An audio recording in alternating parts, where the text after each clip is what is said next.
আয়াম তো অবাক, নরওয়ে ব্রাজিলকে নরকে পাঠাই দিছে।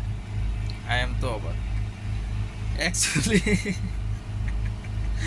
আসমো নাকি, আমিও ব্রাজিল সাপোর্ট করতাম, এখনো মনে মনে 50-50 সাপোর্ট করি। অতটা না, আগে খুব ব্রাজিল ভক্ত ছিলাম, তবে এখন না। এখন আমি বিশেষ করে আমাদের মুসলিম কান্ট্রি যারা গেছে তাদেরকে সাপোর্ট করি, ইউরোপের কোনো দেশ সাপোর্ট করি না। এই কারণে বলতেছি, নরওয়ে ব্রাজিলকে নরকে পাঠাই দিছে। খেলাটা নিশ্চয়ই দেখছেন। আই এম তো অবাক। আবার দেখি কিছু কিছু বাংলাদেশে কিছু কিছু ব্রাজিল ভক্ত, বিশেষ করে সেরি, শর্ট টাইম মেমোরি লস, একটা ভিডিও ট্রেন্ডিংয়ে চলে না, সেরিগো দেমাগ থাকে হাঁটুতে, আসলে বাস্তব কথা। কাঁদে। I short time memory loss, তুই যে এখান থেকে কাঁদতেছস, ব্রাজিল হাইরা গেছে, ব্রাজিলের কয়জনে তোরে চিনে? হ্যাঁ, কয়জনে ব্রাজিলের তোরে চিনে? চিনবো কেউ তোরে? Short time memory loss.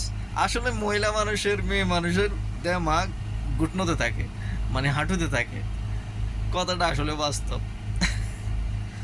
Brazil হাইরা গেছে, খেলাতে হার জিতে আছে, হাইরা গেছে শেষ। এখানে আমরা, খেলাটা তো আবেগ, বিবেক, বিবেক না, খেলাটা আবেগ, মেন হলো বিবেক। তুমি বিবেক দিয়ে চিন্তা করো, ব্রাজিল হাইরা গেছে, এর লাগে আমি কি করছে, কানতে হইব কি লেগে রে?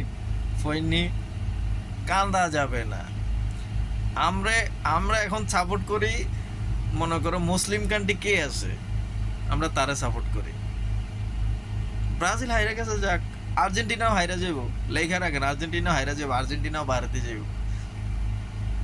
আশা করি এবার যদি মুসলিম কান্ট্রির ভিতরে কোনো দেশে কাপটা যায় আর কি, কাঁদা যাবে না। দেখবেন আর্জেন্টিনা হাইরা গেলে আর্জেন্টিনার কিছু পাগল ভক্ত আছে, কানবো। আরে কানবি কে রে?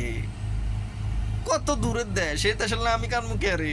হ্যাঁ, আমি খেলা পছন্দ করি, ফুটবল ভালোবাসি, ওকে, দিস ওকে। এই কারণে আমার কানতে হবে, এই করতে হবে, সেই করতে হবে, খানা বন্ধ করে দিতে হবে। Short time memory loss.